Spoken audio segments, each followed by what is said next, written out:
वेदाचा तो अर्थ आम्हासीची ठावा हिराणी वहावा भार माथा खादल्याची गोडी देखल्यासी नाही भार धन वाही मजुरीचे उत्पत्ती पाळन संहाराचे निज जेणे नेले बीज त्याचे हाती वेदाचा तो अर्थ आम्हासीची ठावा हिराणी वहावा भार माथा तुका म्हणे आम्हा सापडले मूळ आपणची फळ आले हाता वेदाचा तो अर्थ आम्हासीची ठावा हिराणी वहावा भार माथा पांडुरंगा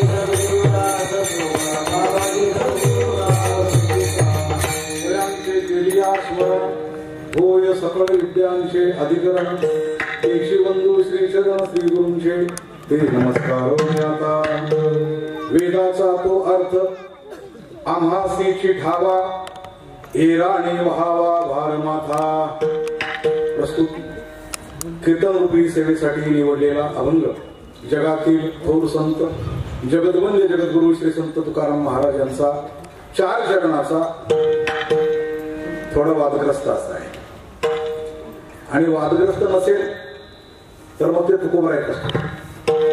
तुकोबरायचं जीवनच मुळामध्ये असं आहे. त्या समकाळामध्ये अनेक प्रकारचे रोष अंगावर पत्करून घेतले. अनेक लोक त्याच्या विरोधात गेले. अनेक लोकांनी छळ केला. कोणी वह्या बुडवायचा प्रयत्न केला, कोणी गावातून बाहेर काढायचा प्रयत्न केला. कारण तुकाराम महाराजांचं जीवन त्या काळातल्या स्तोम माजवणाऱ्या दुकानदारांच्या विरोधात होतं. दुकानदारांच्या विरोधात. दुकानदार ही भाषा तुम्हाला लवकर कळलं. कारण जगामध्ये प्रत्येक माणसाचं काहीतरी एक अजेंडा असतो. तो अजेंडा त्याच्या स्वार्थासाठी असतो.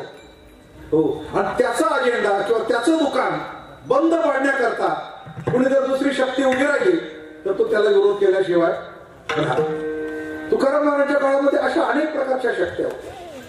अनेक प्रकारचे लोक आणि आपापला दुकान चालवण्याकरता वेगळ्या वेगळ्या पद्धतीने लिखाण करणं, बोलणं, प्रसिद्धी करणं, आपलं पाखंड लोकांपुढे मांडणं आणि आपली पूजनीयता, आपली पूज्यता लोकांपुढे मांडणं हा त्यांचा अजेंडा ज्या वेळेला चालू होता त्या काळात तुकाराम महाराजांचा अवतार झाला. जसे जसे तुकाराम महाराज या पाखंडी लोकांवर तुटून पडू लागले तसा तसा त्याचा विरोध वाढत गेला. आणि इतका विरोध वाढला शेवटी की गावातून बाहेर काढणं, लिहिलेलं पाण्यात बुडवायला लावणं, अनेक प्रकारचे आक्षेप घेणं, आचरण भ्रष्ट व्हावं म्हणून भंडाऱ्या डोंगरावर स्त्री पाठवणं, हे सगळे प्रकार तुकाराम महाराज जीवनामध्ये घडले. कारण तुकाराम महाराज हे त्या काळामध्ये अशा प्रकारचं बोलणारे होते की त्या काळातल्या इतर लोकांना, इतर साधकांना अजिबात पटण्यासारखं नव्हतं. कारण अति स्पष्ट, अति खरं लोकांना पटत नाही. आणि म्हणून 100 लोकांमध्ये एखादा माणूस जर अति खरं बोलणारा असला तर बाकीचे 99 लोक त्याला वेड्यात काढल्याशिवाय असा नियम आहे. हो, तुकाराम महाराज म्हणजे अशा प्रकारचे संत होते. थोडक्यात बंड, सगळ्याच माणसाला बंड करता येत नाही. बंड करणं म्हणजे अन्यायाविरुद्ध बंड करणं, अंधश्रद्धेविरुद्ध बंड करणं, थोतंडाविरुद्ध बंड करणं. आणि तुकाराम महाराजांनी हे केलं. म्हणून धाडस करून 2 वाक्य सांगतो. ज्ञानेश्वरीमधून घडलेला वक्ता त्याची भाषा थोडी वेगळी आणि गाथ्यामधून तयार झालेला वक्ता त्याची भाषा थोडी वेगळी. मी असं म्हणाल की धुंडा महाराज एक महाज्ञानी होते. ज्ञानेश्वरी सारख्या ग्रंथातून त्यांचं जीवन घडलं होतं. पण गाथ्यामधून तयार झालेले रामदास बाबा मनसुख यांचं केवळ तुकाराम महाराजांच्या विचारांनी प्रभावित होऊन आणि त्यांनी आपले विचार त्या विचाराशी मिळवले आणि जगापुढे परखड सिद्धांत मांडले. आणि आत्ताच्या काळात म्हटलं तर गाथ्यातून निर्माण झालेले, गाथ्यातून जन्म पावलेले परमपूज्य संतवीर बंडा तात्या कराड गाथ्यातून तयार झाले. गाथ्यातून तयार झालेले वक्ते हे गाथ्याप्रमाणेच बोलतात, तशाच प्रकारची परखड भाषा बोलतात, तशाच प्रकारचं बंड पुकारतात आणि तशाच प्रकारचं त्यांना अन्यायाच्या विरुद्ध लढण्याची सवय लागलेली असते. म्हणून आजचा जो अभंग आहे हा अभंग तुकाराम महाराजांचा जो पिंड होता त्या पिंडाला अनुसरून तयार झालेला आहे.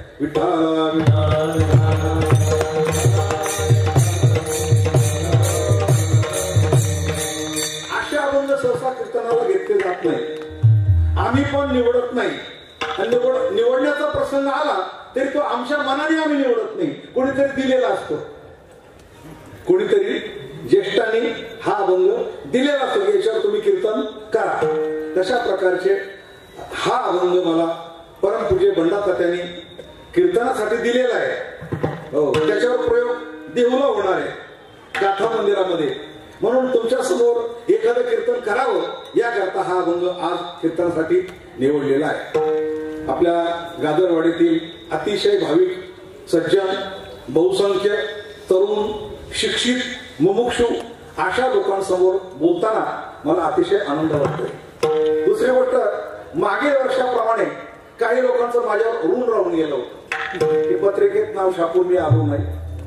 कारण कोणतंही असो, पण पत्रिकेत नाव छापून ज्या ज्या गावांना मी गेलो नाही त्या त्या गावांना यावर्षी आवर्जून तारीख तर घेतलीच पण हजेरी सुद्धा लावलेली. त्यापैकी परवा निरगुडे नावाचं गाव आहे जुन्नरच्या पश्चिमेला, तिथं कीर्तन करून आलो. काल परवा इकडे दिंडोरी तालुक्यामध्ये वलखेड नावाच्या गावात कीर्तन करून आलो. ज्या ज्या गावात मागच्या वर्षी मी जाऊ शकलो नाही आधारामुळे त्या त्या गावात यापैकी आज आलो. आणि गाजरवाडीला सुद्धा मागच्या वर्षी मी येऊ शकलो नाही. आपण सर्वजण जाणताय, आठवण आहे. जशी तुम्हाला आठवण आहे तशी मला सुद्धा आठवण आहे की आपण या गावात मागील वर्षी गेलो नाही. तेव्हा ते ऋण फेडायचं होतं. याही वर्षी आत्ता या क्षणाला अडचणी भरपूर आल्या, पण मागच्या वर्षीची मला आठवण होती. म्हटलं फार तर 10-15 किलोमीटर आपण प्रवास मोटरसायकलने करू, पण वेळेतच पोहोचवायचं. म्हटलं काय हरकत नाही. त्याप्रमाणे तुमच्या सर्वांच्या समोर आलेलो आहे आणि लवकरच विषयाला आरंभ करतोय. तर हात मोकळे करून सुंदर प्रकारे एक भजन करा. चांगलं टाळी वाजून, पकवाजाबरोबर टाळी वाजवा. पकवाजाची थाप आणि तुमची टाळी आणि टाळकऱ्यांची टाळ फार घाई नाही करायची.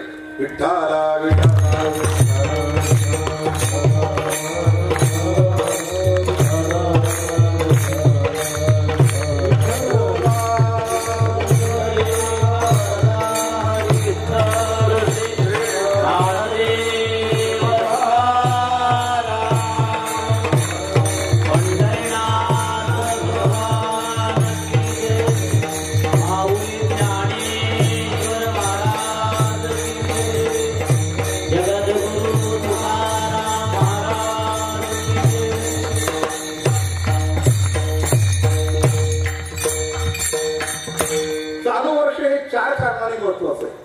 त्याचं पहिलं कारण आहे संत निवृत्तीनाथ महाराजांच्या निर्याणाला समाधीला 750 वर्ष पूर्ण झाले.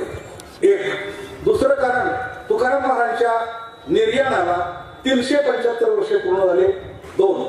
तिसरं कारण, संत एकनाथ महाराजांच्या निर्याणाला 450 वर्ष पूर्ण झाले. चतुर्थ शतकोत्तर रौप्य महोत्सव हा एकनाथ महाराजांचा या वर्षी चालू आहे.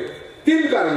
आणि चौथं कारण म्हणजे 500 वर्ष प्रलंबित असलेली केस, 500 वर्ष जो लढा चालू होता राम मंदिराचा, तो लढत 76 लढे देऊन आणि 4.25 लाख हिंदू आणि हुतात्मे बलिदान देऊन आणि आपण राम मंदिराची केस जिंकलो.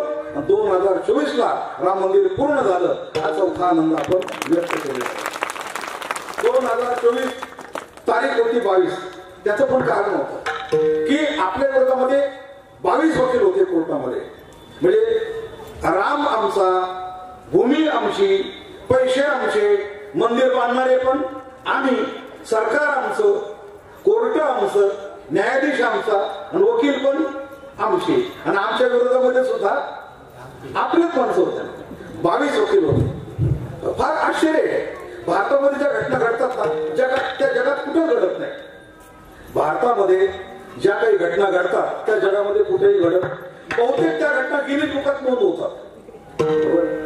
आमच्या देशात आमच्याच रामाचं मंदिर बांधण्याकरता आमच्या विरोधात 22 वकील कशाला पाहिजे, का पाहिजे? बरं, ते महागडे वकील, त्याची फी पण जबरदस्त होती. आम्ही जर अमेरिकेत मंदिर, ती जागतिक ठरली असती, अमेरिकेत मंदिर बांधत असतो तर तिथल्या सरकारने आम्हाला विरोध केला असता, तो गोष्ट वेगळी होती. पण राम आमचा, धर्म आमचा, सगळं असूनही आम्हाला 22 वकिलांना तोंड द्यावं लागलं, उत्खनन करावं लागलं, पुरावे शोधावे लागले. पुरावे शोधून ते पुरातत्व खात्याकडे दिले गेले. पुरातत्व खात्याने त्याचा रिपोर्ट तयार केला गेला. तो रिपोर्ट कोर्टामध्ये मांडला. कोर्टाने रिपोर्ट पाहिल्यानंतर आणि मग निकाल दिला. आणि तो निकाल देत असताना अख्ख्या भारतात कडेकोट बंदोबस्त ठेवला. कारण गेल्या 500 वर्षात अशी भीती निर्माण केली होती की राम मंदिराच्या नादाला लागू नका, ते होणार नाही, रक्ताचे पाठ वाहतील, लाखो लोकांचे मुर्दे वाहतील, पडतील. आता 4.25 लाख मेले आणि अजूनही मरतील. कारण गोष्ट खोटी नाही, गोष्ट खरी. सर्वात जास्त गुरु गोविंद सिंग यांनी लढा दिलाय. एक बाजूला औरंगजेबचं प्रशिक्षित सैन्य, प्रशिक्षित म्हणजे तलवार कशी चालवायची आणि धार कशी पुढे करायची याचं शिक्षण घेतलेले प्रशिक्षित सैन्य. आणि दुसऱ्या बाजूला रांगडा समाज, एक प्रकारचा भगवे साधू आश्रमातून बाहेर पडले, तलवारी, भाले, बर्छा, कुऱ्हाडी घेऊन आणि औरंगजेबच्या सैन्याबरोबर लढले. आता प्रशिक्षित आणि अप्रशिक्षित दोघांचं जर युद्ध झालं, तुम्हाला काय वाटतं, जिंकेल कोण आणि मरेल कोण? पण तरी सुद्धा गुरु गोविंद सिंगच्या सैन्याने औरंगजेबच्या सैन्याचा 4 वेळा पराभव केला आणि 4 दिवस अयोध्या आपल्या ताब्यात होती. लक्षामध्ये म्हणजे हा इतिहास कधी विसरू नका, हा इतिहास कधी विसरू नका. आठवणीत ठेवा. फार मोठा फायदा होईल की निशस्त्र सैन्य बरं का किंवा प्रशिक्षित सैन्य औरंगजेब बरोबर लढलं, मरण पावले आणि 4.25 लाख हिंदू तर मेले. ही टोटल आहे. ही आठवणीत ठेवा. हे मी वारंवार का सांगतो, जर तुम्हाला राम मंदिरासाठी 4.25 लाख लोक मरण पावले याची आठवण राहिली तर तुम्ही मतदान करायच्या दिवशी दुपारपर्यंत वाट नाही पाहणार. मतदान करायच्या दिवशी दुपारपर्यंत वाट नाही पाहणार. कशाची? कोण येतंय आपल्याला न्यायला, कोणी येत आहेत, किती येत आहेत, कोणाला मतदान करायचं. तुमच्याकडे ही प्रथा नाही मला वाटतं ना. फार चांगलं आहे बरं का, फार चांगलं आहे. येता हे याच्यावर लगेच मुद्दा तयार झाला तर हसले असते, वा वा वा, कारण ते त्यातलेच असल्यामुळे. धन्यवाद. असंच नाव कमवा, संविधानाचा मान राखा आणि असं म्हणा आम्हाला संविधानाने अधिकार दिलेला आहे. माझं मत मी व्यर्थ घालवणार नाही, योग्य ठिकाणी कारणी लावी.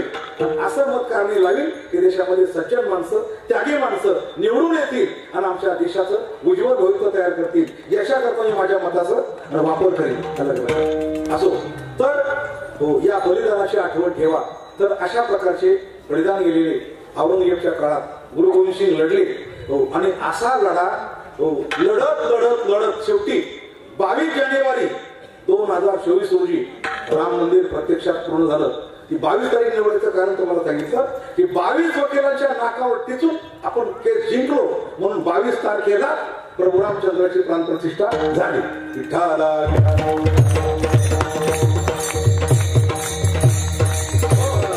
आणि म्हणून असं तुकाराम महाराजांचं पण ते स्वप्न होतं. झाले राम राज्य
अशोकात राम मंदिर झालं म्हणतात.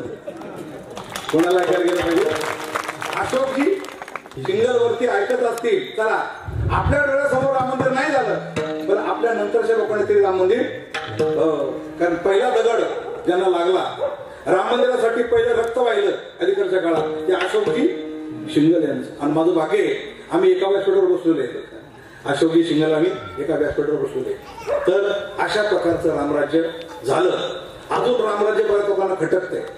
रामराज्य का असावं का नसावं असं मतभेद आहे, चर्चा चालते ना, डिबेट, त्याच्यामध्ये चर्चा होते. एकाने विचारलं त्या ओविषय सारख्या एकाने सुधांशु त्रिवेदींना, काय रामराज्य रामराज्य काय काय रामराज्य?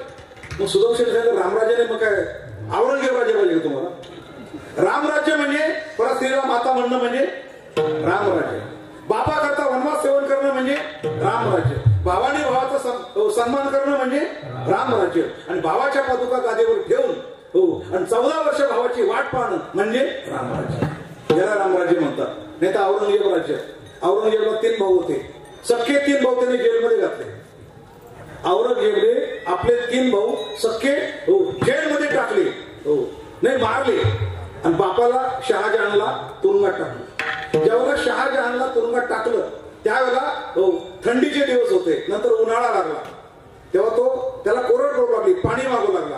तो सेवकांना म्हणायचा, अरे मला पाणी पुरत नाही, पाणी तर द्या कमीत कमी जेलमध्ये. म्हणजे राजाचा बाप तुरुंगामध्ये, याला औरंगजेब राज्य म्हणतात. तर सेवक म्हटलं, महाराज तुम्हाला जर वाढीव पाणी पाहिजे, वाढीव, तर तुम्ही अर्ज करा. मग पाण्याकरता अर्ज केला कोणी? शहाजहानने औरंगजेबकडे. तर अर्ज केला की मला पाणी वाढवून मिळावं, म्हणजे 1 सर्व्हिसच्या ऐवजी 2 सर्व्या मिळाव्या, मला पुरत नाही म्हणून. जेव्हा तो अर्ज केला तर औरंगजेब म्हटला, आहे त्या पाण्यात भागव, तू फार दिवस जगावा अशी आमची अपेक्षा नाहीये. पाणी वाढून दिलं नाही, त्याला तडफडून मारलं. शेवटी मारता मारता तो शहाजहान म्हटला आपल्या पोराला, अरे तुझ्या भारताचा शहनशाह आहे, दुर्दैव आहे भारतावर तो राज्य करतोय. त्या भारताची संस्कृती अशी आहे की भारतातले मुलं मेलेल्या बापाला तर्पण करतात पाण्याचे. कोणाला? बाप मरण पावलेला आहे आणि असा मेलेल्या बापाला तर्पण करतात, आणि तू जिवंत बापाला तडफडून मारतो म्हणे. धन्य ती संस्कृती, त्याला हिंदू धर्म संस्कृती म्हणतात. शत्रूंनी सुद्धा वर्णन करावं अशी आपली संस्कृती आहे.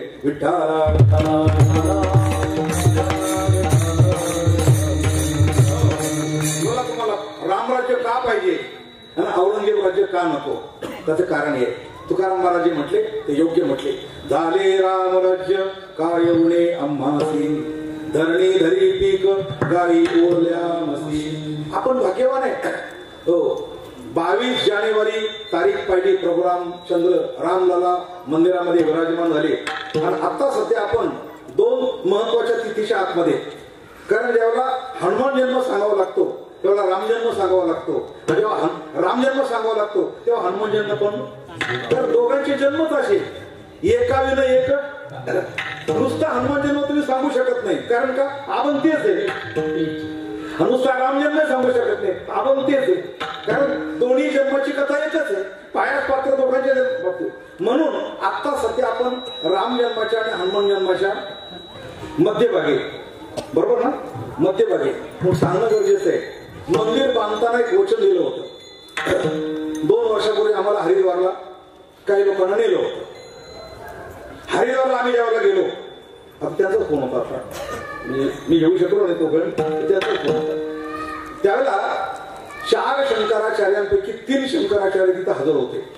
असे एकंदर भारतातल्या महत्वाच्या व्यक्ती जवळजवळ 300-350 साधू संत मठाचे. ते भारतातल्या संतांना गरीब समजू नका, ते स्वतःचे हेलिकॉप्टर आहे.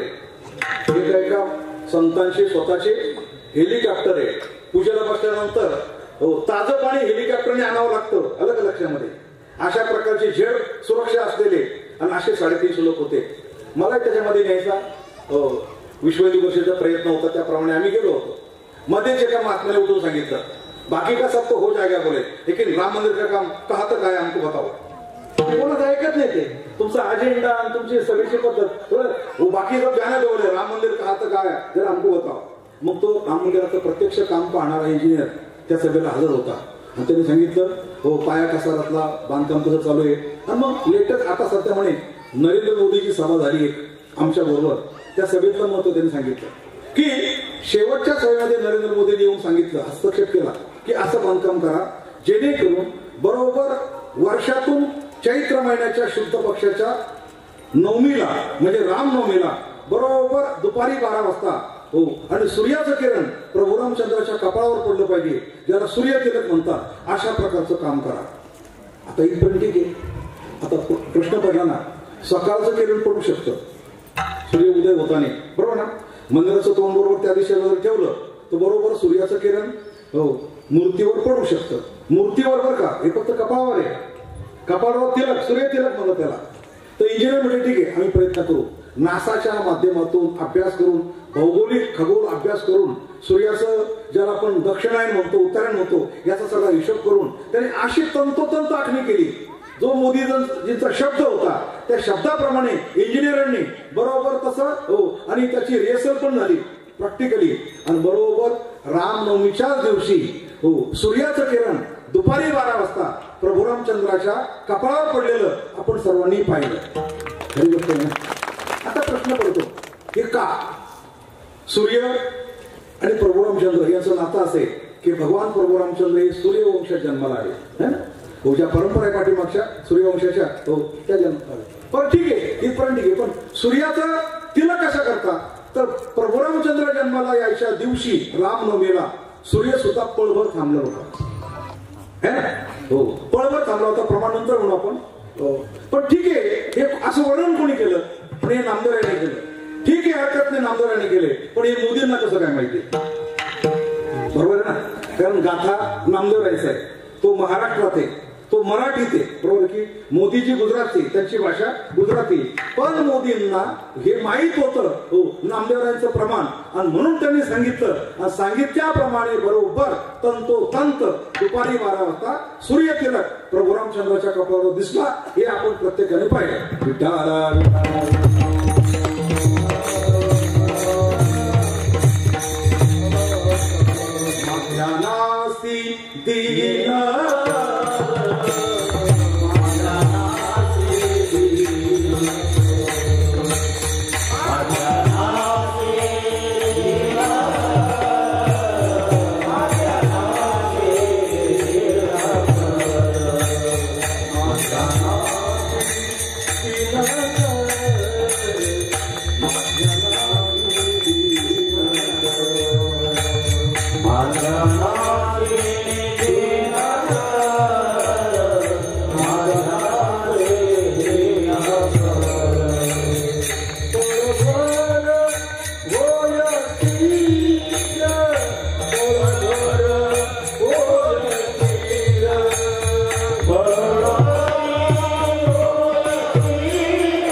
पळभर होय स्थिर.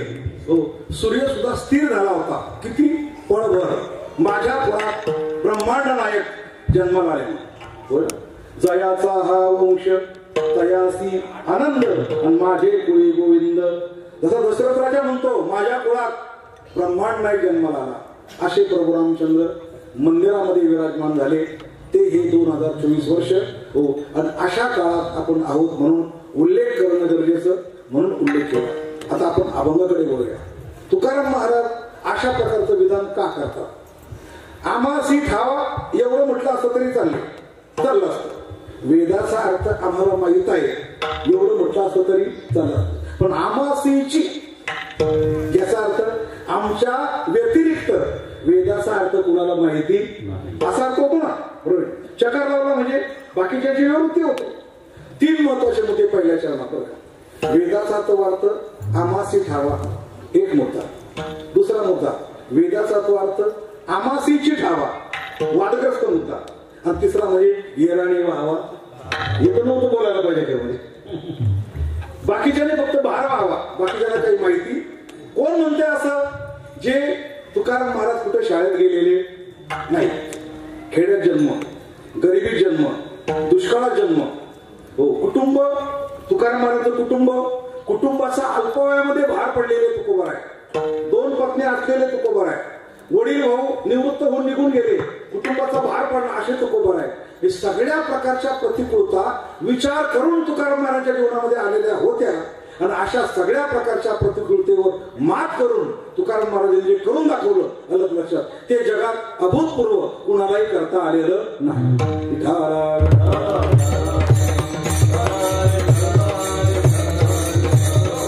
तुकाराम महाराज म्हणजे कोण? एका विचारवंताचं वाक्य आहे, पुणे विद्यापीठाचे आणि शिवाजीराव भोसले. ते म्हणतात तुकाराम महाराज म्हणजे कोण? गावाच्या बाहेर कधी गेले नाही, पण जाताना थेट वैकुंठाला. बरोबर. तुम्ही आपण दुनियाभर फिरून येतो, काशी, गया, मथुरा, प्रयाग, आणि मरताना थेट हॉस्पिटलमध्ये. बरोबर ना. नाकात नळी, तोंडात नळी. म्हणजे तुकाराम महाराज ना कुठे फिरायला गेले, पण जाताना थेट वैकुंठाला. दुसरा मुद्दा आहे का? कुठे शाळेमध्ये गेले नाही, पण भाषा जर पाहिली तर क्षरा अक्षरा वेगळा.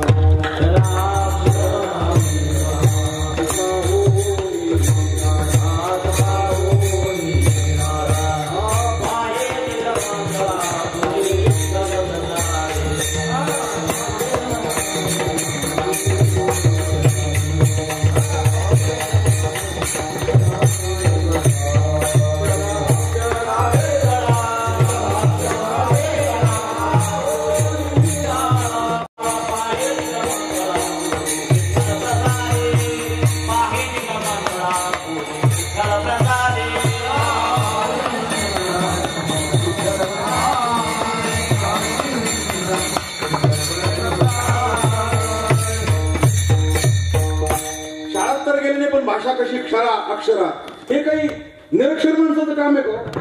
म्हणून तुकाराम महाराज जीवन समजतं फार अवघड आहे, फार गुंतागुंतीत. 2 पत्नी आहे, पण जाता जाता बरं का तुकाराम महाराज जगाला असे चुटपुट लावून गेले. हो, की तुकिता तरुणेसी ब्रह्म तुकासी, चालतं बोलतं ब्रह्म होतं. एक बाजूला तुलना केली तर चालतं बोलतं ब्रह्म आहे, दुसऱ्या बाजूला संसार सुद्धा असे आहे. दोन्ही गोष्टी जमणं शक्य नाही. बरोबर. दोन्ही गोष्टी म्हणजे काय? प्रवृत्ती आणि निवृत्ती. प्रवृत्ती म्हणजे संसार, निवृत्ती म्हणजे परमार्थ. हो, प्रवृत्ती साधली तर निवृत्ती साधणार नाही, आणि निवृत्ती साधली तर काहीतरी एकच जमवणार. परमार्थ तरी होईल, संसार तरी होईल. कबीर महाराज म्हणतात चिडिया चली चावल ले चले, बीच में मिली एक दाल. चिडिया म्हणजे चिमणी, चावल 15 जणांना तोंडात घेऊन चालले होते. आणि घेऊन चालले असताना पुढे गेल्यानंतर त्याला डाळ मिळाली, डाळचं दाणं. तिला वाटलं तांदूळ तर आपल्याजवळ आहे, आता काय पुढं डाळ. दोन्ही एकत्र केले की खिचडी झाली. चिमणी असा विचार करते, चिडिया चली चावल ले चले, बीच में मिली एक डाळ. कबीर महाराज म्हणतात चिडिया 2-2 न बने, एक ले एक डाळ. एक ले एक डाळ. काहीतरी घे, काहीतरी सोड, दोन्ही तुला घेता येणार. जगामध्ये प्रपंच आणि परमार्थ कुणालाही दोघांना साध्य झाला नाही. हो, पण तुकाराम महाराज फार वेगळे. दोन्ही गोष्टी तर साध्य करायच्या म्हटल्या ना, बरं का, काहीतरी एक अपूर्ण झाल्याशिवाय राहत नाही.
गेलं हाती आलं दुप्पट.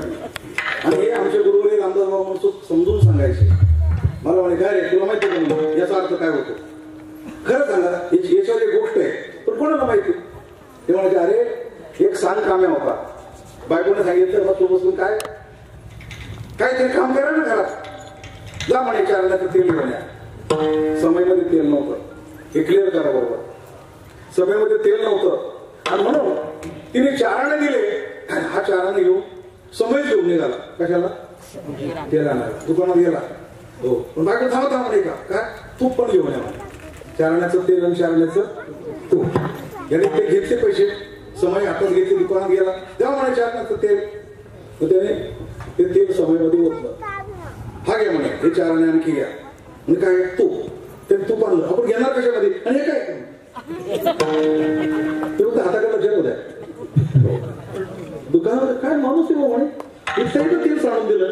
हो मग त्याने तूप टाकलं या बाजूने आणि असं घेऊन गेला बायकोकडे. बायकोला म्हणे लवकर तूप ओतून घे इथं तेल सांडून जाईल म्हणे. बायको म्हणे कुठे तेल म्हणजे काय तिने तर ओतून तरी घ्यावा गेली. तेल गेलं दुकानात आणि तूप गेलं घरी आल्यानंतर. तेव्हापासून ती म्हण तयार झाली तेल गेलं तूप गेलं हाती आलं दुपटणं म्हणजे ते समय त्याला दुपटणं म्हणतो बरं का. आता त्या म्हणी राहिल्या नाही. पूर्वी होतं असं तेल गेलं तूप गेलं हाती आलं दुपटणं पण आता वेगळे. हो वय गेलं पैसे गेले ना हाती राहिले दाखले. पहिल्या म्हणी वेगळ्या आता कशा म्हणल्या बरं काय पहिल्या कशा म्हणल्या त्या ज्या गावच्या गोरी त्या गावच्या बाबळी. आता तसं नाही ज्या गावचे बार त्या गावचे हवालदार म्हणजे म्हणी बदलल्या. बऱ्याच म्हणी भरपूर म्हणी बदलून घ्यायच्या आणि सगळ्या म्हणी काहीतरी आध्यात्मिक असतात. आता व्यवहारात मात्र म्हणतात रिकामा नाही आणि भीतीला तुंबड्या नाही. काय किती मूर्खपणा आहे. आता रिकाम्या नाहीचा भीतीला तुंबड्या लावायचा काय संबंध त्याचं काही पोट भरतं का. रिकामा आहे ना मग रिकामा हा रिकामा उद्योग होऊ शकत नाही. मला म्हण तुझं काय मत आहे बाबा मला विचार तुझं काय बाबा मला काही माहितीच नाही त्याचं काय सांगू. म्हणे अरे रिकामा नाही आणि भीतीला तुंबड्या नाही हे लोकांनी जोडून गेले म्हणे. असं नाही येते मग काय रिकामी नाही नाही म्हणजे नदी. रिकामी नाही नाही म्हणजे काय नदी आणि भीतीला तुंबा नाही तुंबा तो पोहायचा तुंबा असतो ना बेठा नदी फुला असेल त्याला तो तुंबा वापरतो माणसं पोहण्याकरता पलीकडे जाण्याकरता. आता नदीत कोरडी पडली तो तुंबा भीतीला अडकून ठेवतात. रिकामी नाही आणि भीतीला तुंबा नाही. लोकांनी करून टाकलं रिकामा नाही आणि भीतीला तुंबड्या नाही. लोकांनी म्हणून पण लिहिलेलं. आणखी तुम्हाला सांगू काना मागून आली हे तुम्हाला माहिती आहे ना. मला बाबाने विचारलं काय रे काना मागून आली तिकड झाली याचा अर्थ काय. बाबा काय माहिती मला काय लोक म्हणते आपण म्हणतो मूर्खपणा येतो. काना मागून आली तिकड झाली हा मन होऊ शकत नाही कारण अशी कोण आहे म्हणजे सुनबाई अरे ठीक आहे म्हणजे ती काना मागून थोडी आली ते मायावरून आली तिच्याबरोबर. काना मागून आली तिकडे याचा अर्थ लागतच नाही म्हणे. मग बाबा मग काय म्हणे अरे पाना मागून आली तिकड झाली कळलं.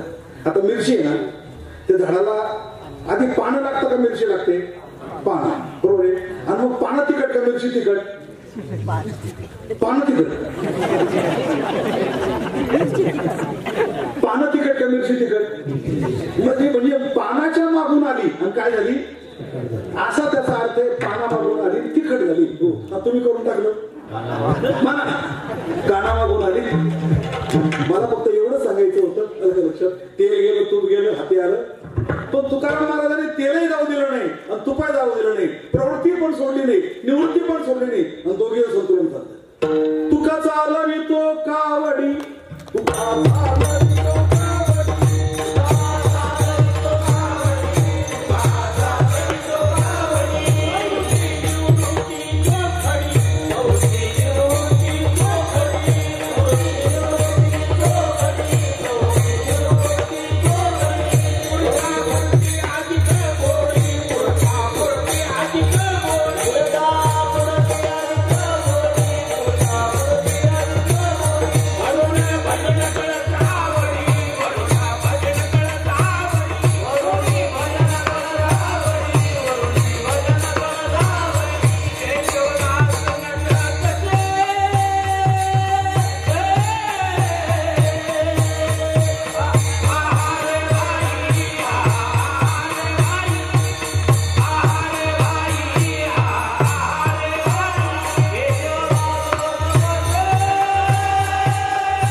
जलदगतीने काम करायचं. कावडीवाला हंडेवाल्यापेक्षा दुप्पट काम करतो आणि जलदगतीने करतो. कावडीवाल्याला हळूहळू चालता येत, त्याला पळावंच लागतं. दडदड दडदड पळ सुटला तरी काळ. म्हणजे कावडीने पाणी जो वाहतो हो त्याला संतुलन साधता येतं. तसं संसाराचं आणि परमार्थाचं संतुलन साधता आलं हे तुकाराम महाराज. बरोबर आहे हो. एक आगळे वेगळे संत होते. 2 पत्न्या पण होत्या, ब्रह्मचारी पण होते हो. आणि म्हणून तुकाराम महाराज म्हणतात हो त्यांचं स्वतःचं वर्णन ते स्वतःच करू शकतात. भोगी त्याग झाला संगीच असंग तोडीले नाग माग दोरी. अशा प्रकारचे तुकाराम महाराज. म्हणून त्यांच्यावर जळणारे लोक जास्त. मला काय सांगायचं होतं, अशा प्रकारचं जे काम करतात, चांगलं काम करतात, त्याच्यावर लोक जळल्याशिवाय सगळे मग ते वैयाकरणी असतील हो म्हणजे नैयायिक असतील, याज्ञिक असतील, योगी असतील, जपी असतील, तपी असतील, सगळे जळत होते. का जळत होते? तर आम्ही राख लावून फिरतो, आम्हाला जमत नाही. कोणी म्हणतं आम्ही भगवत धरून फिरतो, आम्हालाही जमलं नाही, साधुत्व आलं नाही. कोणी म्हणतं आम्ही जटा वाढून फिरतो, आम्हालाही जमत नाही. कोणी म्हणतं आम्ही वेदांत सांगतो, आम्हाला जमत नाही हो. आणि बरं एवढं जमत नाही तर तुका मला उघडे सांगतात येर आणि व्हावा. रंगनाथ गुरुजी परवणीकर असं म्हणायचे बरं का. ते म्हणायचे योग्याने हाडं मोडावी, योग्याने हाडं मोडावी, याज्ञिकाने धान्य जाळावं, कापडियाने भटकत फिरावं, नैयायिकांनी घटतंतू पटतंतू सांगावे, वैयाकरणाने पंचमी शेती सांगावी आणि वेदांत आम्ही सांगावं.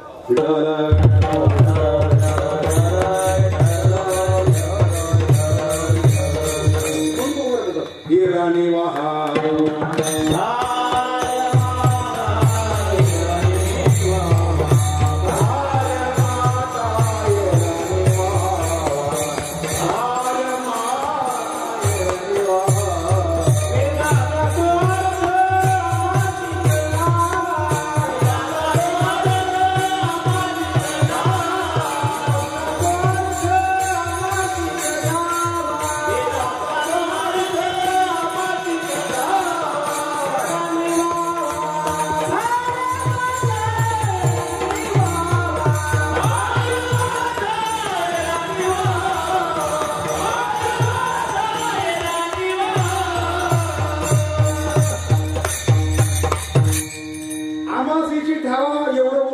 थांबले असते तरी बरं झालं असतं. पण येराणी व्हावं भार वाहता म्हटलं की वाद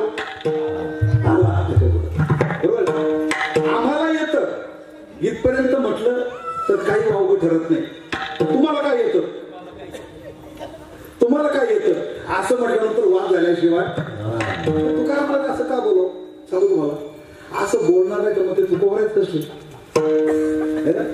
असे थोडं तरी वादग्रस्त. जत तालुका आहे तिकडे माहिती आहे, कुठंतरी सांगली जिल्ह्यात कुठंतरी जत मोठा तप्ता होता. आणि पूर्वी सगळे कीर्तनकार मुक्कामाला थांबायचे होता. रामदास बाबा मनसुख म्हणजे कीर्तनकार नव्हते बघा, ते विद्यार्थी होते. पण मामासाहेब लक्ष्मणबाई इगतपुरीकर आणि त्या सप्त्यामध्ये तुकोजी महाराजचं पण कीर्तन ठेवलं. आता एवढा शेवट तुम्हाला टाळावं लागेल, लक्षात असू द्या पाहिजे की शेवटच्या दिवशी कीर्तन आला आणि कीर्तन होतं लक्ष्मणबाई इगतपुरीकरांचं. आणि ते पुढे बसले मामासाहेब आणि हे टाळकरी साधूच राहतात ना, त्यांना माहिती राहतं कोणी गावून कोणता घेतला, कोणी काय बोललो, कोणी काय बोलले. तेव्हा सकाळी सकाळी बाबा गरम झाले. लक्ष्मणबाई इगतपुरीकर मामाचे ज्येष्ठ बोलते का कोणा घाबरत होते का, पारायण सोहळा चाललाय वगैरे सगळा चाललाय. आणि म्हणे तो तुकड्या म्हणतो पारायण करून काही लोकांचा उद्धार होत असतो. मग पारायण करून लोकांचा उद्धार होत नाही, मग टिमकी वाजून लोकांचा उद्धार होत म्हणे. हो बापरे, एकदम लोक सांगतात मामा विचार करतात बोलणं सांगितलं कारण सांगणारा कोण आहे. मग मी चौकशी केली, म्हणजे काय रे रात्री लक्ष्मणबाईच्या सेवेला पाय दाबायला म्हणा किंवा कोण होतं म्हणजे रामदास बाबा होते. बरोबर अभंग कोणता बाबा सगळं सांगणार ना, ते काय म्हणजे एक पिंड असतो, वादग्रस्त मुद्दा म्हटला ते बरोबर ध्यानात ठेवतात. नाहीतरी काय आपण दर्शनाला जात होतो येत होतो, पण आपल्यावर कर होता, बंद कोणी केला. रामदास वाणी. पंढरपूरचे रस्ते रुंद कोणी केले? रामदास वाणी. बरोबर आहे. जनावरांच्या डब्यामधून ने आण करत होते आपल्याला, माहिती आहे तुम्हाला. पंढरपूरला जायचं ना, मग सिमेंटचे डबे येते रेल्वेचे, त्या डब्यातून वारकरी न्यायचे. काही किंमत नव्हती बघा. ठीक आहे, हो, धक्काधक्की होती, पैसे घेतले जात होते, दुर्गंधी पाहिजे तेवढी होती, रेटारेटी. हे सगळं जर बंद केलं असेल, आज हे पंढरपूर मुक्त दिसतंय, पांडुरंग परमात्मा मुक्त आहे, पब्लिक ट्रस्ट आहे, सगळा पैसा उपयोगी पडतो, ते रामदास बाबांचे उपकारी जावत होते वारकरी संघ. पण याच्याकरता वादग्रस्त जीवन बनवावं. त्या काळातल्या समकाळातल्या कीर्तनकाराने सुद्धा रामदास बाबांना चांगलं पाहिलं. काय करायचं म्हणे कीर्तनकाराने या भानगडी करू? मला सांगा, बंडा तात्यांनी डाऊ कंपनी जर महाराष्ट्राच्या बाहेर घालवली नसती तर त्या सुधा नदीचं पाणी, डाऊचं पाणी सुधा नदीत, मग इंद्रायणीत आणि मग भीमेत अख्खं उजनी धरण खराब झालं असतं आणि अख्खा महाराष्ट्र बर्बाद झाला असता. तात्यांचं काही शेत नव्हतं का परिवार उपाशी मरणार नव्हता, पण अख्खा महाराष्ट्र हो आणि बर्बाद झाला असता हो. फक्त तात्यांनी एकट्याने पुढाकार घेऊन डाऊ कंपनी भारताच्या बाहेर घालवली, ते वादग्रस्त ठरले, जेलमध्ये गेले हो. पण अख्ख्या महाराष्ट्राचं कल्याण केलं की नाही त्यांनी? कुणाला तरी वादग्रस्त व्हावं लागतं, त्याशिवाय हो चालत नाही. जेलमध्ये पण जावं लागतं, शिव्या पण खावं लागतं हो. रामदास बाबांना काही समकाळात फार चांगलं म्हणत होते असं काही नाही. तसं तुकाराम महाराजांना सुद्धा समकाळात कोणी चांगलं म्हणत नव्हतं. विठ्ठला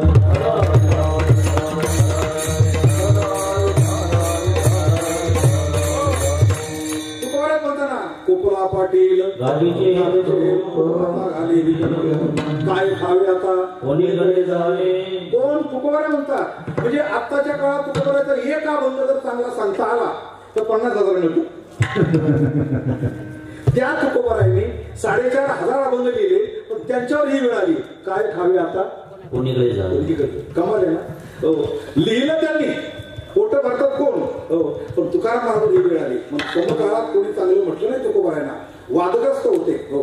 आणि वाद कोणाकोणाचे? सगळ्यांचे, जेवढे असतील साधक, जपी तपी संन्यासी योगी यागी ध्यान लावणारे हो, या सगळ्यांनी हो. बाकीच्या मग मंबाजीबा सारखे, त्यानंतर परत आणखी हो रामेश्वर भट्टांसारखे, हे तर कट्टर शत्रू असायचं काय कारण? रामेश्वर भट्ट संत होते, मंबाजीबा पण संतच होते. परमार्थ, जर तुमचा परमार्थच मार्ग आहे ते करू द्या त्यांच्या पद्धतीने, तुम्ही करा तुमच्या पद्धतीने, वाद व्हायचं कारण. पण असं आहे, एक गोष्ट आहे फार महत्वाची.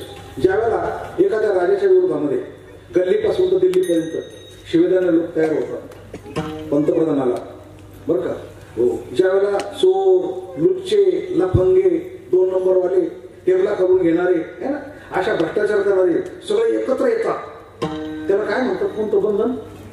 गटबंधन.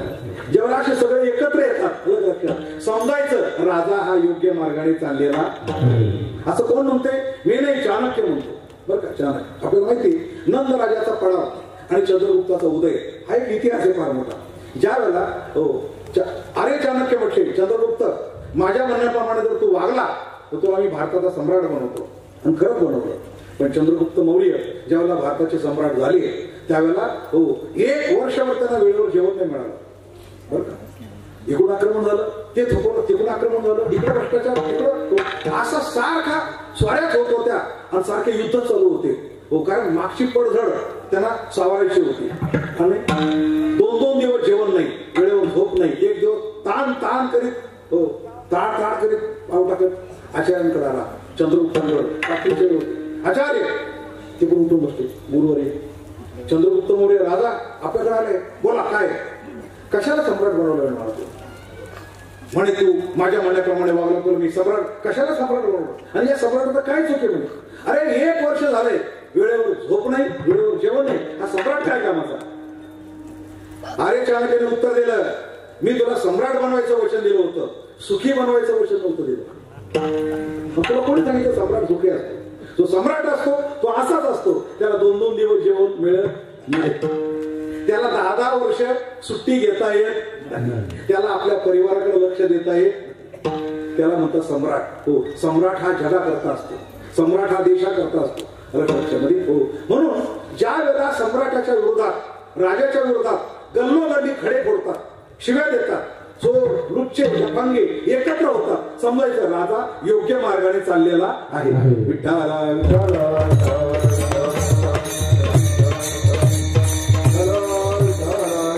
तुकोबाराच्या विरोधामध्ये त्या योगी जपी तपी संन्यासी पाखंडी सगळे एकत्र येत होते आणि तुकोबाराला शिव्या देत होते. याचा अर्थ तुकोबारा चांगल्या मार्गाने चाललेले आहे हे वेगळं सांगायची काही गरज नाही.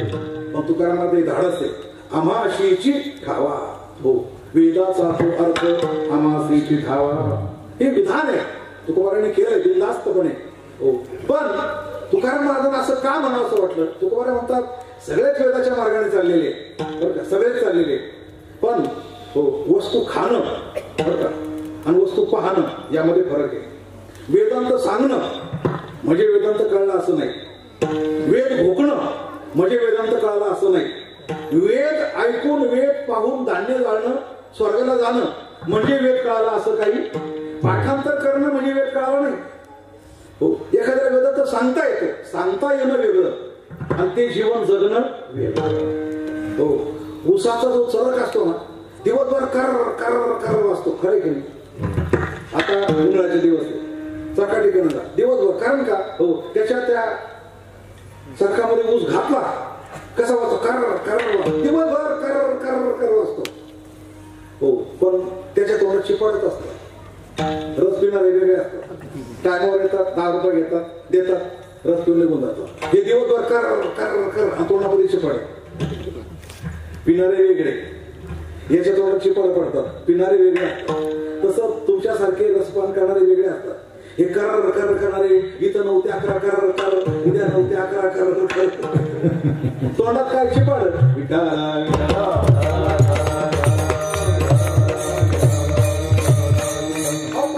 पाहून पोट भरतं का खाऊन पोट भरतं? खाऊन. हो कारण आम्ही वेदांत पचवणारे माणसं आहे, वेदांत सेवन करणारे माणसं आहे. खालेल्या माणसाला जी तृप्ती ती पाहणाऱ्याला मिळत नाही. अभंगाच्या दुसऱ्या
मजुरीची एखादा असतो रोज ऊस वाहतोय, रोज गाडीमध्ये धान्य वाहतो, गहू वाहतो, बाजरी वाहतो, ऊस वाहतो. काय श्रीमंत माणूस दिवसातून कमी कमी इतकी बाजरी वाहतो, ट्रकाच्या ट्रक. किती श्रीमंत आहे. लोकांचं आहे, माझं नाहीये, मी फक्त ड्रायव्हर आहे. एका विचारलं काय आपलं काय धंदा काय व्यवसाय काय? हो व्यवसाय म्हणजे कमीत कमी दिवसातून 4,000 लोकांना तरी मी पोटभर जेवू घालतो, जेवण वाढतो जेवू घालतो. दुसरं म्हणतो अहो तो हॉटेलीमध्ये कामाला आहे, त्याचा धंदाच आहे. त्याला काय वाढणार उदाहरण म्हणता येईल का? हॉटेलमध्ये कामाला आहे, भार धन वाही मजुरीशी. तुकोबाराय म्हणतात वेदांत पाहत असतील, वेदांत सांगत असतील, वेदाप्रमाणे यज्ञ करत असतील, पण वेदाप्रमाणे यज्ञ केला म्हणजे वेद कळाला असं नाही. पार्था वेदविद जरी झाला परी माते नेनता वया गेला. ऐका वेदविद आणि कनसांडोनी उपणीला कोंडा जायचा. हे बाकीचे वेदांत आहेत ना ते कसे माहिती का? कनसांडोनी उपणीला कोंडा जायचा. आपण ज्यावेळेला बाजरी खुडून खळ्यावर आणतो मग मळणी चालते त्याच्यावर, बैलाची पात धरतो. आताच्या काळात ते राहिलं नाही सगळं, उपनेर वगैरे सगळं आलं, पण बैलाची पात वगैरे धरतो.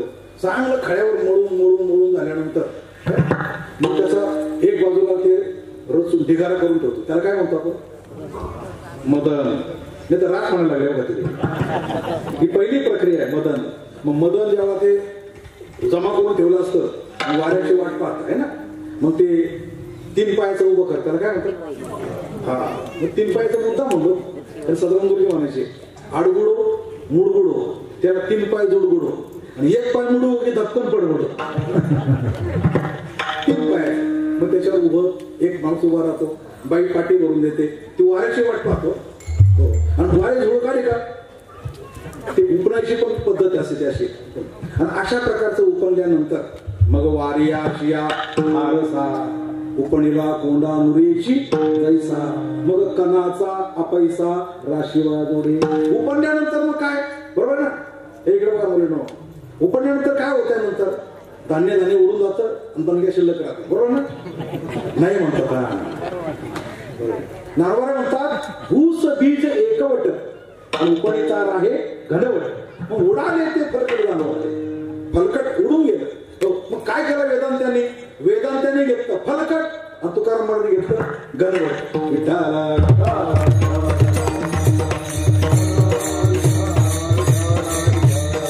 फलकट आणि घनवट काय? तुकारामाचं शास्त्र आहे.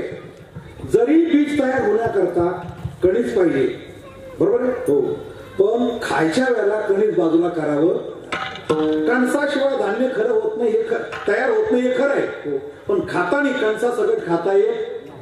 कणभुसाच्या आत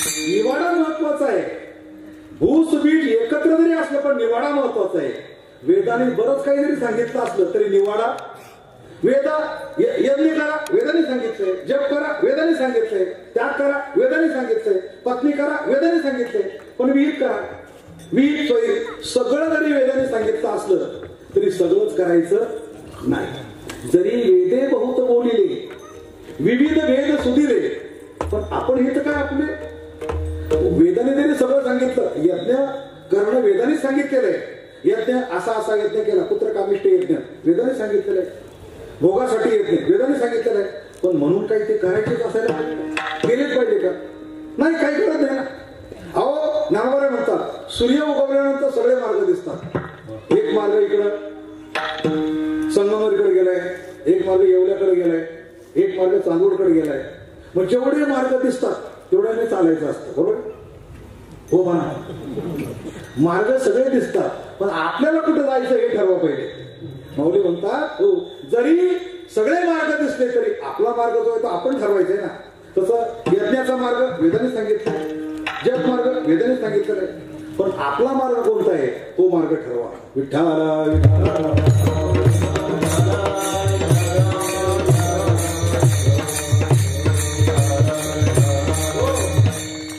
नारवारे म्हणतात मुनी ज्या मार्गाने गेले, याज्ञिक ज्या मार्गाने गेले त्या मार्गाने चालू असं नाही म्हटलंय. याज्ञिक ज्या मार्गाने गेले जाऊ द्या, बरं का. तपस्वी ज्या मार्गाने गेले जाऊ द्या, आम्ही फक्त मुनी ज्या मार्गाने गेले त्याच मार्गाने करणार. वेद मार्गे मुनी गेले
मार्गे मुनी गेले त्याचे मार्गे. मुनी ज्या मार्गाने गेले, संत ज्या मार्गाने गेले त्याच मार्गाने आपण चालू. म्हणून खरी तृप्ती ती आहे. तुकाराम महाराजांना महाराज ठीक आहे ते त्या मार्गाने तुम्ही या मार्गाने चाला. ते वेदांत सांगतात त्यांच्या पद्धतीने सांगू द्या. तुम्ही तुमच्या पद्धतीचा प्रश्न नाहीये. प्रश्न हा आहे की तुम्ही वेदाला काय म्हणायचे तो मतितार्थ समजून घ्या. बरोबर ना. कारण काय वेदांत 3 प्रकारचा आहे. एक लंगडा वेदांत, एक पांगळा वेदांत आणि एक यथार्थ वेदांत. हे सांगायचं नव्हतं पण आला विषय म्हणून सांगतो. लंगडा, पांगळा आणि यथार्थ. तर लंगडा म्हणजे काय? परमात्म्यापासून जग झालं, लंगडा वेदांत. परमात्मा जग झाला, पांगळा वेदांत. आणि जग झालंच नाही, यथार्थ वेदांत.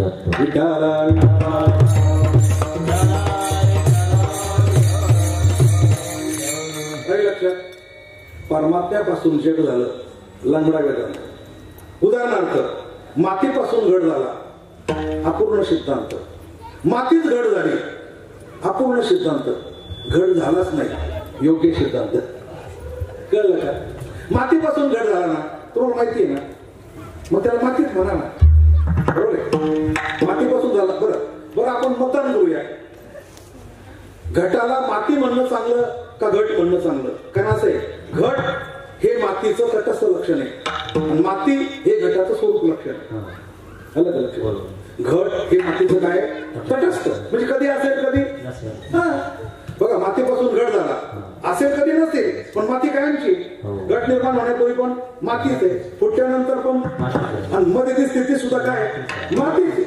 मतदान जर केलं तर मतदान असं सांगतंय की घट निर्माण होण्यापूर्वी माती होती, म्हणजे भूतकाळ सांगतो माती. भविष्यामध्ये फुटल्यानंतर परत माती शिल्लक राहणार आहे. म्हणजे 2 काळ मातीच्या बाजूने आणि एक काळ म्हणतो वर्तमान, हा घट आहे. म्हणजे 3 मतापैकी 2 मतं मातीकडे आहे आणि 1 मत घटाकडे. मग तुमच्या मते काय? 2 मतं जिकडे आहेत ते खरं का 1 मत तिकडे ते खरं? 2 मतं. 2 मतं कोणाकडे? कुठेही का बहुमताशिवाय विजय होत नाही. हे तुम्हाला सांगायची काही गरज नाही. बहुमत पाहिजे बरं का, बहुमत पाहिजे. ते मूर्खाचं का असेल ना पण, मामासाहेब मूर्खाचं का असेल ना पण काय पाहिजे?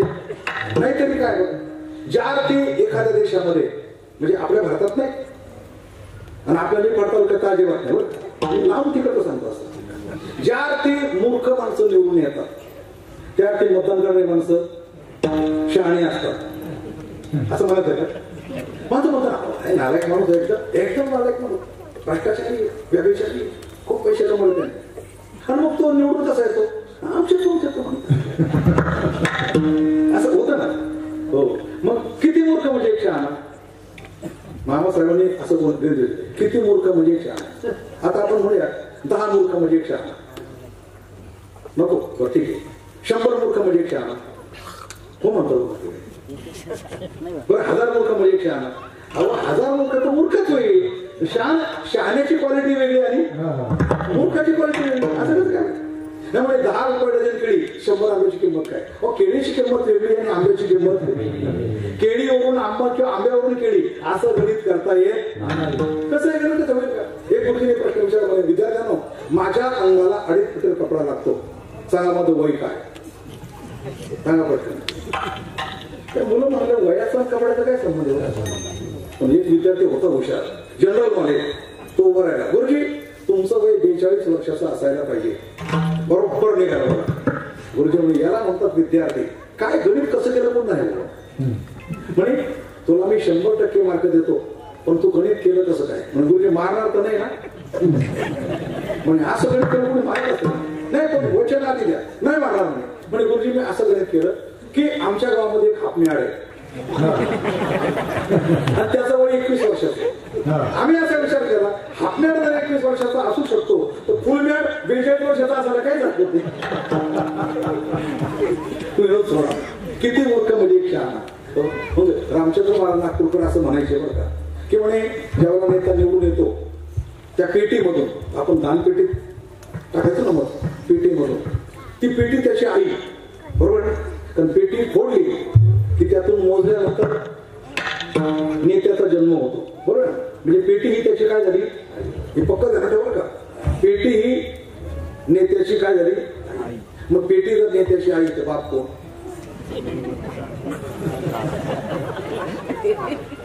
आता हा काय वेदांत आहे का? बरोबर. माणसं जेव्हा म्हणतात हा इतका नालायक निघाला तर याचा बाप किती ना, हळूच म्हणू सगळं आपल्यावरच येतो.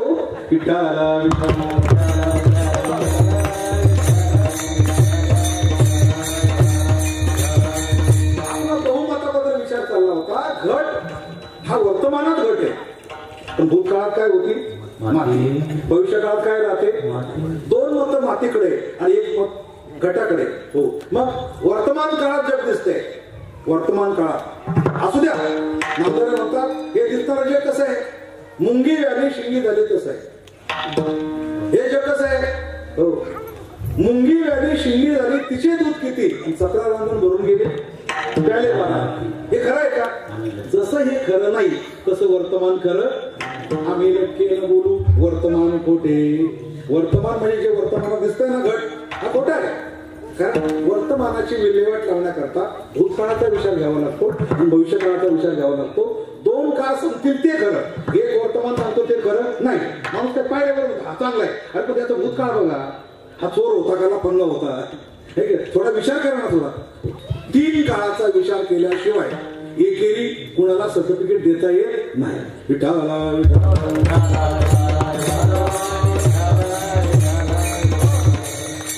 सर्टिफिकेट देणारे भरपूर आहे, जपी तपी म्हणजे बाकीचे वेदांती भरपूर आहे, तुकोबारे म्हणतात, पण त्यांना वेदांताचा गाभा माहित नाही, बरोबर आहे? नेमकं वेदाला काय सांगायचं? ठीक आहे, वेदाने याज्ञिकाबद्दल बोलला तर असा असा यज्ञ केला की असा असा यज्ञ प्राप्ती होती सांगितलं असते, असा असा मंत्र जपला की असं सांगितलं असेल तर तेच करायचं का तुम्ही? मंत्र सांगितलं म्हणजे तोच मंत्र जपायचा का? येतो तो नाही. नेमकं वेदाला काय सांगायचे इत्यर्थ अलग लक्षात. वेदाला बघतो तर वेदाचं जे बीज आहे ते शोधून काढा ना. वेदाचे हे बीज आणि हरिहरी अक्षरे पवित्र सोपारे किंवा एका जनार्दनी पाठ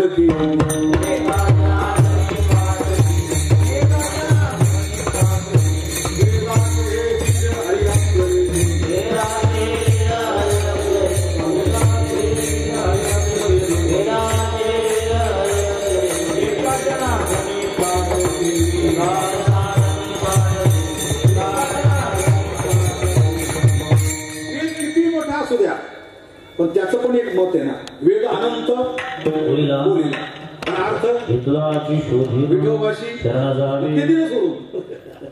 नेमकं वेदाचं काय म्हणणं आहे ते दिलं सोडून आणि यांचं याचं दुखण्याला सुरुवात केली. वेद हे बोलला, वेद ते बोलला. तुकोबारा म्हणते आम्ही बाकीचं सोडून दिलं, आम्ही फक्त एकच घेतलं. वेदाला काय अपेक्षित आहे? वेदाला अपेक्षित हे आहे विठोबासी भक्ती. तो तो भक्तिप्रधान आहे लक्षात. कारण का वेद ज्याच्या शोधाकरता निघाला हो, जगताला बात करता करता करता त्याच्या लक्षात आलं की जगाची उत्पत्ती, जगाचं पालन, जगाची स्थिती हो, हे फक्त बात करण्यापुरतं आहे. बाकी ज्या परमात्म्याच्या स्वरूपावर जगाची उत्पत्ती होते, ज्या परमात्म्याच्या स्वरूपावर जगाचा लय होतो, त्या उत्पत्तीचा आणि लयाचा त्या परमात्म्याशी काही संबंध नाही. ज्या पाण्यावर, ज्या समुद्रावर लहान तरंग तयार होतात, मोठे तरंग तयार होतात हो, पण समुद्राला लहान तरंगही माहित नाही आणि मोठा तरंगही माहित नाही. सिंधू तो अभंग लेणे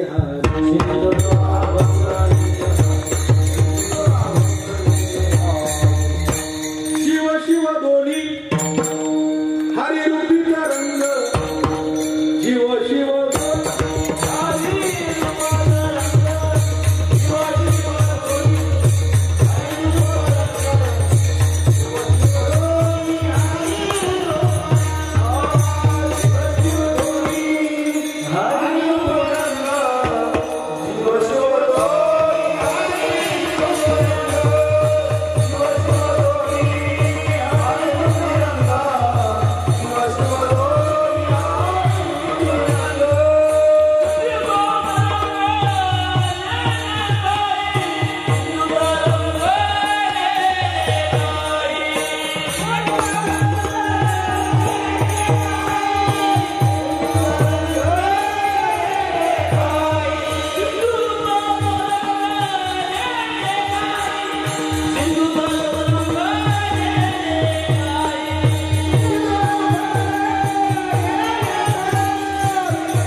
समुद्रावर लहान तरंग मोठे तरंग होतात, समुद्राला त्याची खबर, तो समुद्र आहे.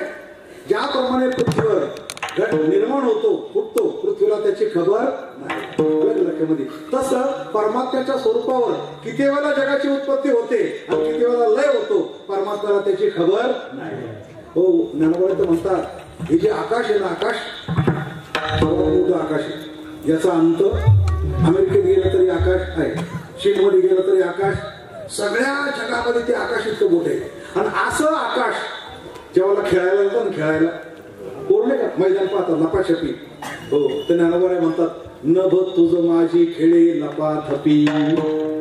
आता ज्या परमात्म्याच्या स्वरूपामध्ये आकाश लपाछपी खेळते ते परमात्मा किती मोठा आहे तो सांगतोय अर्जुना. मी एका अंशे नसते तो जगत, माझ्या एका अंशावर काय जग निर्माण होतो, पण जगाच्या उत्पत्ती, जगाच्या लयाचा माझ्या स्वरूपाशी काही संबंध नाही हो. जसं जगाच्या सूर्याचा, जगाच्या उदयाचा आणि अस्ताचा सूर्याशी काही संबंध हो. जेव्हा सूर्य उगवला तेव्हा सूर्य आहे, आणि जेव्हा मावाला तेव्हा पण आहे. आपण त्याच्या आड आलो बरोबर आहे, आपल्याला तो दिसत नाही, तो मात्र कायम अखंड आहे बरोबर आहे हो. सूर्याला ग्रहण लागलं, आपण म्हणतो सूर्याला ग्रहण लागलं, खरोखर ग्रहण लागलं का?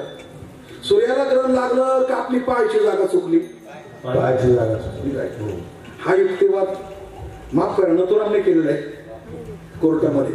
तुम्हाला मी दोषी दिसतोय, पण न्यायाधीश साहेब तुमची पायाची जागा चुकलेली आहे. जेव्हा तुम्ही भक्तीच्या क्षेत्रामध्ये याल, देशाच्या क्षेत्रामध्ये याल, तेव्हा तुम्हाला हेच वाटेल की तू केलं ते बरोबर आहे, पण ड्युटी आहे, शेवटी ड्युटीप्रमाणे वागावं लागतं. सूर्याला ग्रहण कधीच लागत नाही, फक्त पाहणाऱ्याची जागा चुकलेली. आपण पृथ्वीवरून पाहतो, इतर ग्रहांच्या अडथळ्यामुळे सूर्य पूर्ण दिसत नाही आणि आपण म्हणतो ग्रहण लागलेले. पण ज्या वेळेला आपण त्याच क्षणाला दुसऱ्या ग्रहावर गेलो, दुसऱ्या ग्रहावरून सूर्य पाहिला तर ग्रहण लागलेलं दिसणार. मग सूर्याला ग्रहण लागलेलं का अडथळे आले? अडथळे आले.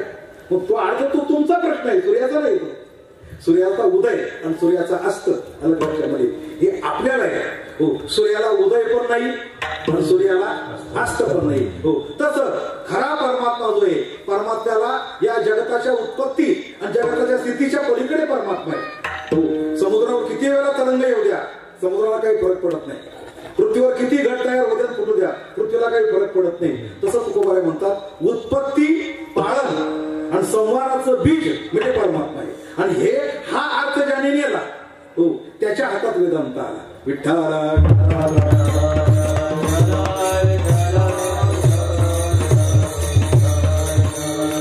याला यथार्थ वेदांत म्हणतो. लंगडा सांगितला आणि पांगला पण सांगितला.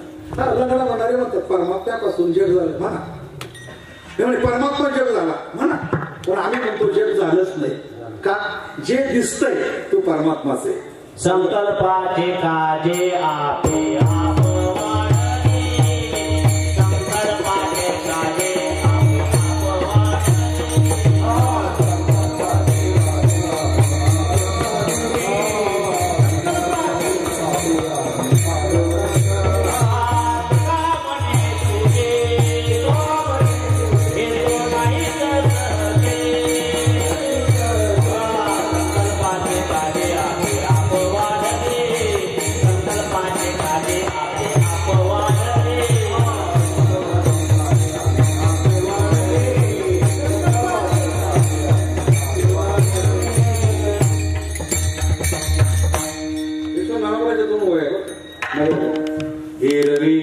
संकल्पाची सांदविळे नावेक तिमिरे गती बुद्धीचे डोळे तो अखंडचे परी धावळे भूतक्राम त्याची संकल्पाची सांद लोपे तो अखंडितचे आहे स्वरूपे जैसे शंका ठेवो जात लोपे सापट मारे.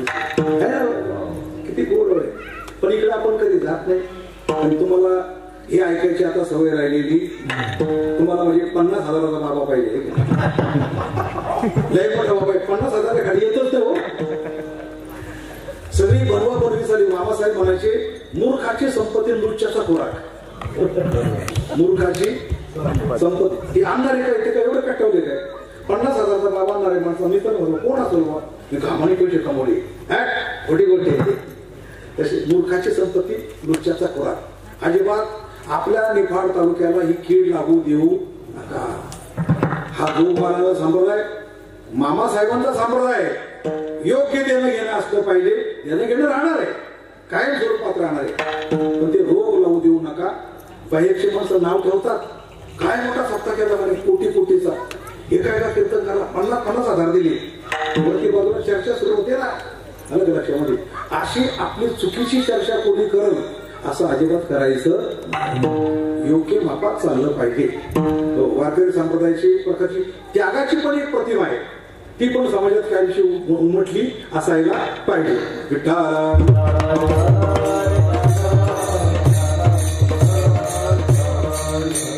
म्हणतात त्यांनी काय सेवन केलं होतं, पण आम्ही बीज हातात घेतलं म्हणून आम्हाला मूळ सापडलं. तुकामध्ये आम्हा सापडले आपणची फळ आले विठोबा.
लक्षात नाही आलं ते 10 मिनिटात कीर्तन संपलं पाहिजे असे तुकोबर आहे. फार जगातले जेवढे साधक, जेवढे विद्वान, जेवढे व्युत्पत्तीधारक, प्रकांड पंडित, हो सगळ्यांपेक्षा तुकाराम महाराजांचा वेदांत हा बिनचूक आहे. तर ते म्हणतात हो की आम्ही परमात्म्यापासून जग झाला असं नाही म्हणत, परमात्मा जग झाला असंही नाही म्हणत, जग झालंच नाही असं म्हणतोय. पण जे दिसतंय हा सगळा परमात्मा आहे ना. जे जे भेटे भूते ते माणी जे, आणि अशा बुद्धीने जर मनुष्य वागला तर खरोखर त्याच्याकडून दोष घडत नाही. मग हा तुकाराम महाराजचा अभंग अवघड असला तरी ग्रहण करण्यासारखं आहे. या अभंगात तुकाराम महाराजांची उंची, बोधाची उंची सांगितलेली आहे आणि त्या बोधाच्या उंचीप्रमाणे आपण जीवन जगावं. ज्ञानेश्वर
आता या ठिकाणी आणि महाराष्ट्रात नंबर 1 सप्ताह झाला, तसाच आपल्याला मनमाड या ठिकाणी पण 4 मे पासून तर 12 मे या कालावधीत करायचं आहे. तसा म्हटल्यापेक्षा त्याच्या खालोखाल, कारण शेवटी जिथं कायम होतो त्या ठिकाणी करणं वेगळं, जिथं होत नाही तिथं करणं वेगळं. मनमाड पंचक्रोशी हा भाग जरा वेगळा आहे थोडा. मुद्दाम होऊन आपण मनमाडमध्येच तो कार्यक्रम करतोय. त्यामध्ये थोडासा धार्मिक विषय महत्वाचा आहे, अध्यात्मापेक्षा धार्मिक विषय महत्वाचा आहे, हिंदुत्व हा मुद्दा महत्वाचा आहे त्यामध्ये. आणि त्या ठिकाणी 4 मे पासून तर 12 पर्यंत सकाळी 8 कीर्तन, संध्याकाळी 8 कीर्तन होतील. सकाळी प्रत्येक कीर्तनानंतर पंगत, संध्याकाळी पण जवळजवळ 17 पंक्ती पैकी 16 पंक्ती नक्की झालेल्या आहे. सगळ्या 38 गावांना भेटी देऊन झाल्या आतापर्यंत. पत्रिका तयार झाल्या, छापून तयार आहे. त्यामध्ये विशेष म्हणजे पैठणवरून नाथ ज्योती हे वडगाव पंगू नावचे गाव आहे, त्या गावचे लोक चालत आणणार आहे. वडगाव पंगूवरती ज्योत येणार. मनमाडमध्ये आल्यानंतर तिथं जवळजवळ 11-12 दिंडे आहेत. त्या दिंड्यांच्या माध्यमातून आणि मनमाडमध्ये सकाळी 7 पासून तर 10 वाजेपर्यंत 3 तास त्याची मिरवणूक निघणार आहे.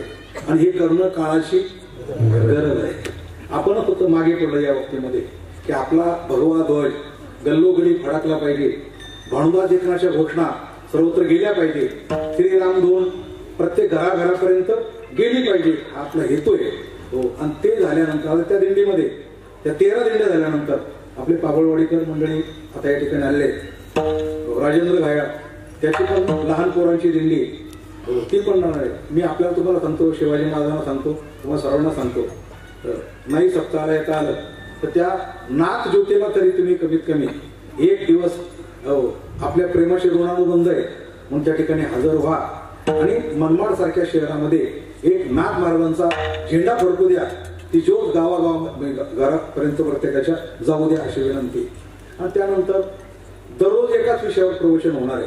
प्रवचन माझंच राहणार आहे. पिंगळा नावाचा विषय निवडला. पिंगळा आतापर्यंत पिंगळा म्हणून उड्या मारायच्या, गायचं तो भाव वेगळा, पण पिंगळा हा समजून घ्यायचा विषय. ते जसा वासुदेव हा समजून घ्यायचा विषय. दारात येणारा प्रत्येक घटक आपल्याला जो उठवतो, जागवतो, बोध देतो, ब्राह्मी मुहूर्तावर त्याचा काय हेतू नेमका, तसा पिंगळा जो आहे तो पिंगळा तुम्हाला वरची आळी समजून सांगतो, मधली आळी सांगतो, खालची आळी सांगतो. तर आपल्याला फक्त या 3 आळ्या समजून घ्यायच्या. पिंगळ्याने सांगितल्याप्रमाणे वरच्या आळीला काय चाललंय, मधल्या आळीला काय चाललंय आणि खालच्या आळीला काय चाललंय, असा पिंगळा तिथं 7 दिवस चालणार आहे. रोज दुपारी 4 ते 5. बरं पारायणाला आला तर तुमची 8 दिवस राहायची व्यवस्था आम्ही करू. मनमाडकरांनी जवळजवळ 6-7 बंगले खाली करून घेतले. हो, गरमी जास्त आहे त्याच्या ठिकाणी कूलर पण आणून ठेवले अलग लक्षामध्ये, राहणाऱ्या माणसाला त्रास होऊ नये म्हणून. काकड्यासाठी, हरिपाठासाठी, पारायणासाठी आपण येऊ शकता, राहू शकता. तर असा हा विषय 16 तारखेला त्या आपलं 12 तारखेला होणार आहे. मी आपल्या दूरच्या गावाला आमंत्रण देतोय. ठीक आहे, गाजरवाडी मनमाड अंतर मोठे आहे, रोज तुम्ही येऊ शकत नाही, पण एखाद दिवशी नक्की या अशी मला अपेक्षा आहे. तर आपण यावं ही विनंती करतो आणि कीर्तनाला पूर्ण विराम देतो. विठ्ठल